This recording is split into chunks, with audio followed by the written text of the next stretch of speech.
I think Mary Ellen's trying to get on Tracy, but she seems to be having some trouble, she said. Okay, I've not seen her pop up. Her computer's not cooperating. I'll go ahead and start, and if she gets through, I'll let her in the meeting. Okay.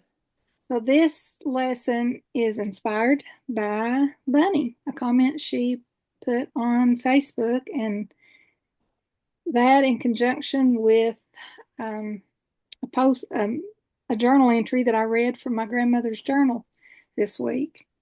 So, as many of you probably know, there has been another natural disaster here in Kentucky.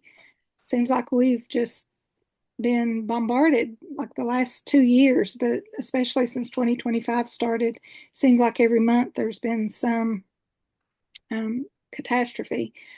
But I was just looking online and reading, and just in this year, the U.S. has experienced 689 tornadoes, including 81 that were EF2 or higher. There have also been 35 tornado related deaths. And I think the last number I saw for the area where Bunny lives in Somerset, London area, the death toll is up to 19 people. And it's it's just unbelievable. And to watch the news and see the devastation, which here on the right, you can see a picture that I got from the internet. And I've been seeing posts from people in Hazard that they're finding the debris in their yards. And so here you can see a picture um, of the actual tornado that someone took. You can see a picture of a young boy with something he's killed, I guess, that was found in someone's yard. There's many posts like this of pictures that are being found, and just debris and pieces of Bibles and just all kinds of things. And it's hard to imagine that kind of wind that would blow um, articles like that 60 miles or more. And this, and then just a few days ago on May 11th, there was a rare earthquake that hit central Kentucky. And I watched a report about that. And what makes it so unusual is that they think it's like 20 miles deep. And typically, earthquakes are never that deep, but it registered a 2.8 magnitude. And so they're doing more research to learn more about that and what does it mean and what could be the implications, in the future. And then I was reminded of the February floods just, a couple miles up the road from where I live, and how we had um, the snow, the flooding, and then on top of that, we had snow that made the cleanup efforts almost impossible, and just record breaking low temperatures.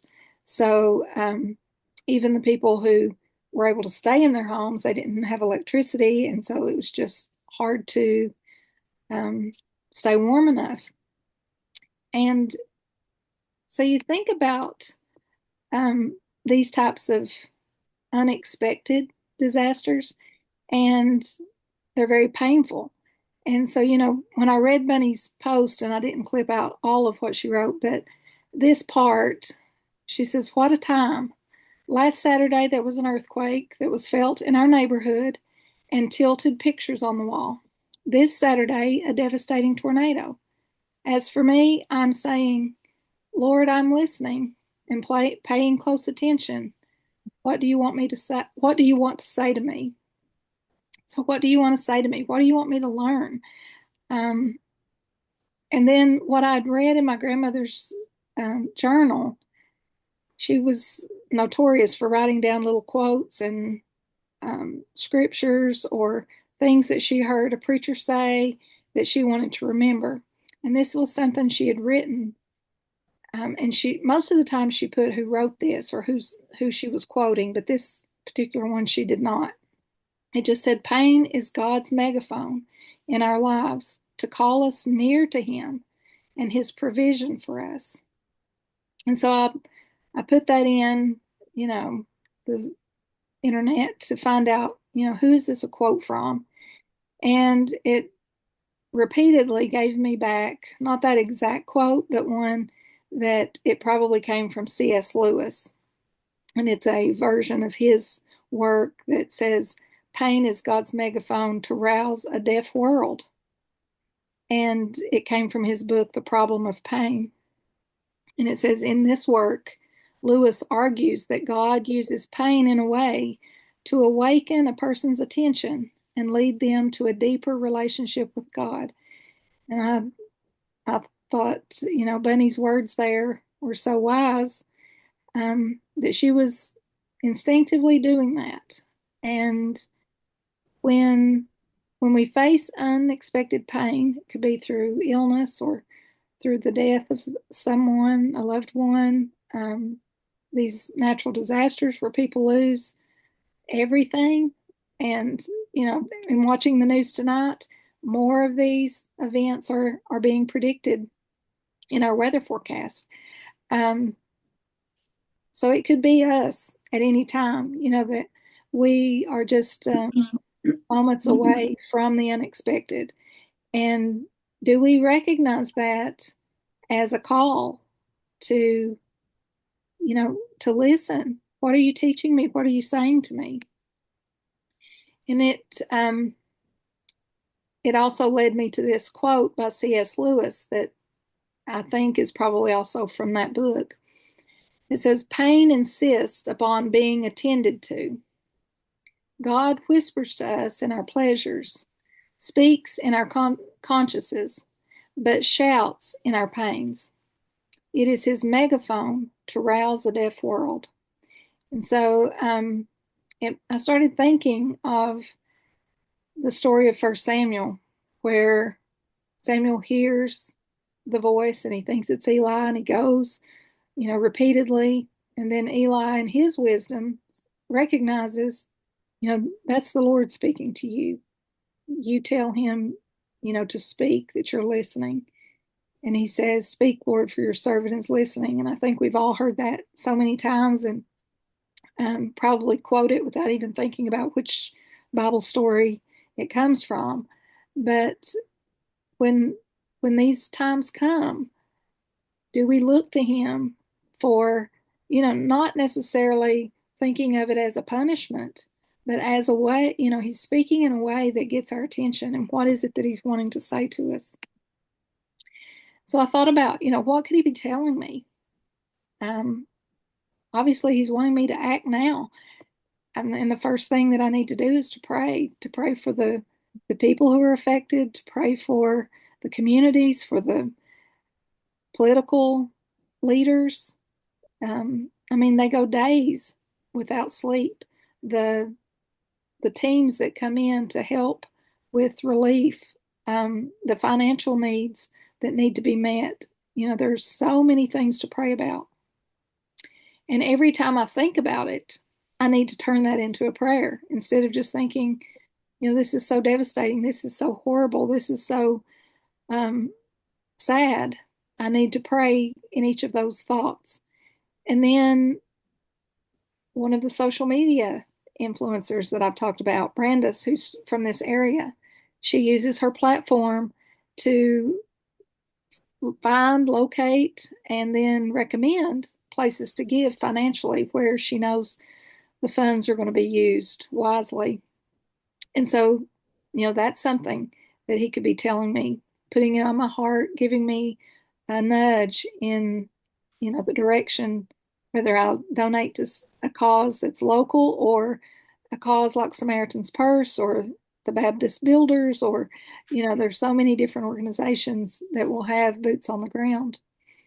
Um, how can I help meet physical needs? There are teams already taking up donations here in Eastern Kentucky to send water and cleaning supplies and those types of things that are always needed first. And then he could be reminding me that I need to be ready for his imminent return, which was how we started this year off, thinking about, that could be at any time. And he could be telling me I need to be a bolder witness for him because, these are signs of the times and we all need to be ready.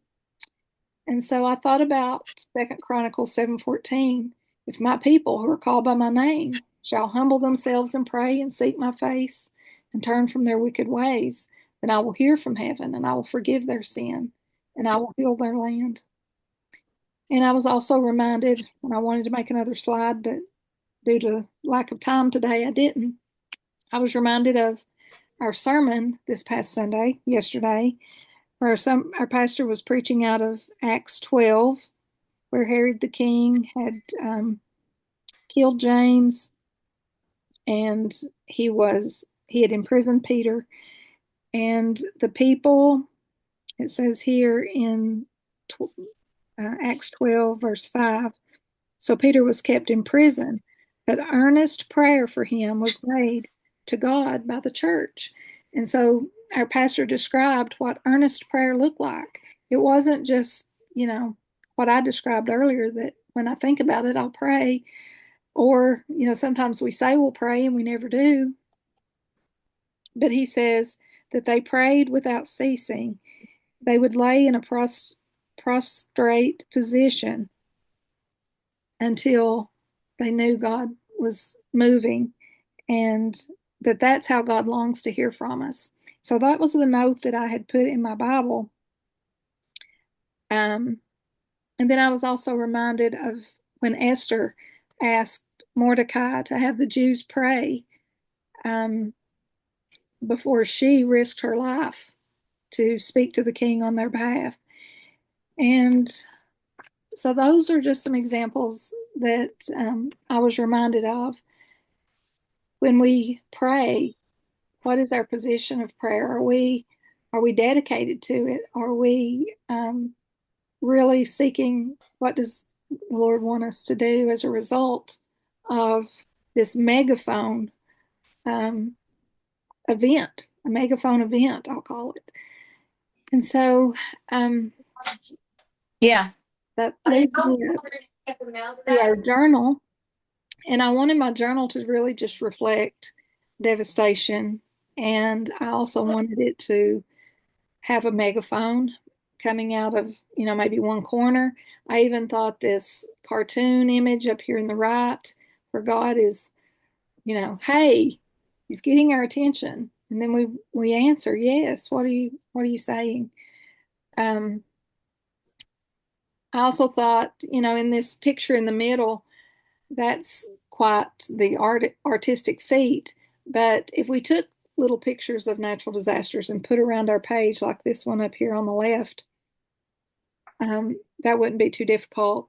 And then I wanted something that would really pop off the page, but that was unexpected, because natural disasters, sometimes you have, a little bit of warning, but most often you have very little warning. And I heard a teacher being interviewed, and she said that she heard the warnings and she got in her bathtub, and that's how she survived. She said, had I been in my bedroom, I would not have survived, because every part of the roof was torn off except that bathroom. And her neighbor next door, that was her walking buddy, did not live because apparently she didn't wake up and hear the warnings. So, they can happen so suddenly. And I wanted that to be reflected. So I wanted to have a pop out. And this is a butterfly, which looks very springy, but I'm going to have like a funnel cloud popping off of my page. And I'll show you how I'm planning to do that. So the first thing I did, I dug through my stash. Sorry about that. And I found some paper that I had coffee dyed or tea dyed last summer. A lot of times in the summer when the weather's warm, I will mix up a batch of instant coffee, pretty thick, enough that the looks like coffee you would drink. And then I dip paper in it and I lay it. Sometimes I'll lay it on a surface like my brick patio, or the wire on my patio table, and it will pick up those designs. But this looks like one that maybe I might have laid it on the brick. It's got a little bit of a line there, but it will give it this grungy look and a little bit of a texture that I like. Then after they dry, they're all wrinkly, but I stack them up and put them under heavy books and it flattens them out like this. And so then I have them on hand to use throughout the year. So I started with that and I glued two of those just to my page. I just put the glue down all over the page and then I stuck the paper in really tight, put glue in there where it would hold the seam, the edge of it, and then I rolled it back, pressed it real tight, closed the page, pressed it good, and did both sides like that. Now this side you can see I did not cut it off, so that's what it will look like. And then I take scissors and trim that off. So I will do that later. I just wanted you to see what it looks like on the page. Then I took, after I mean, it could have been left just like that and been perfectly fine for me. But I have a few of these little distress sprays, distress oxide that I found on clearance at Hobby Lobby. And I did a few little spritzes of that. It came a little bit thicker than I wanted. Like I really wanted it to be more speckled, but it was okay. So I went back with paint on a stiffish paintbrush, dipped it in different colors, and just splatter painted that. Did it like this, and flipped it a little, and then got a few of these dots. So you can see it gives it. I wanted it to just look really grungy. Then I wanted a tornado to pop up off of my page. And this was the first one I made. I watched two tutorials today. This one was much more difficult, but if you like this one better, it will be linked. I didn't link it, but I will link it on the journal idea page. This particular journal maker, she gave two different examples, and this was the first one. And mine isn't quite right because I didn't make the base thick enough. But this one was harder, so I wasn't going to do it with you all. But you can see here, this is how it would pop up. And if that base was stronger, it would pop up better. And I can see it better from my angle. But I think I like this other one better, and it's easier to make. All you do is take a wide rectangular piece of paper, fold it in half, and this is the part that will stick down in your journal. So if you have a spiral bound journal, this might not work. I don't think it would without blocking your wire, but she folded that in half and then she cut two little strips on each side, and then opened it up and sent those to the back and this one to the front and folded it again. Hoping that makes sense. So you fold it and cut the same distance. And this isn't a perfect rectangle, so that's why mine is not even. It's just a scrap piece I cut off. Cut in, leaving this part uncut. Open it back up, push those top two to the back, and then fold this so that it will pop out. And then you're going to make a tornado, which that one looks kind of pretty, and it shouldn't look pretty, but I thought about doing it on brown paper, like on this, but the brown that I just cut, but I don't think it would show up very well on that, but you definitely could do it. And I just did that. And then I used lots of different colors. I know that the pictures of the funnel clouds look white because of the dust, but here again, I wanted it to show up, but you can do that however you want to, making it more realistic. You could even cut out, a picture of a funnel cloud that you print if you want to. And then cut that out. Cut it out better than I did. Fold it.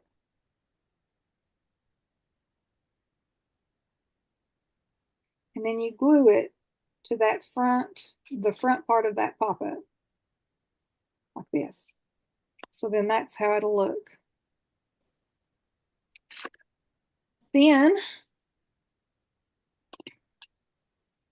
you put glue on all of this section, but not that middle part that pops out. You don't want any glue on it. So then it will have glue on those parts. Fold this in and stick it deep down in your pages. And she even took something flat like a ruler or a bone folder, if any of you have those. I don't have one. Push it in there and then flatten it so that it will be.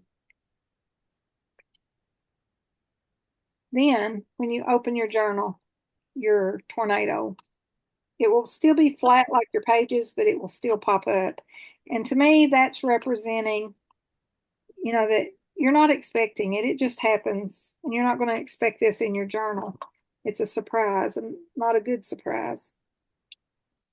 And then I want to have like maybe the cartoons. I want to have the megaphone. I'm going to have my verses. And um, I thought maybe a lightning bolt. So you just want the pages to look and really represent the devastation. And if I'm going to print out my grandmother's handwriting with her quote about the megaphone and put it, near the megaphone. So that's my idea for the journal. And I hope some of you will give it a try.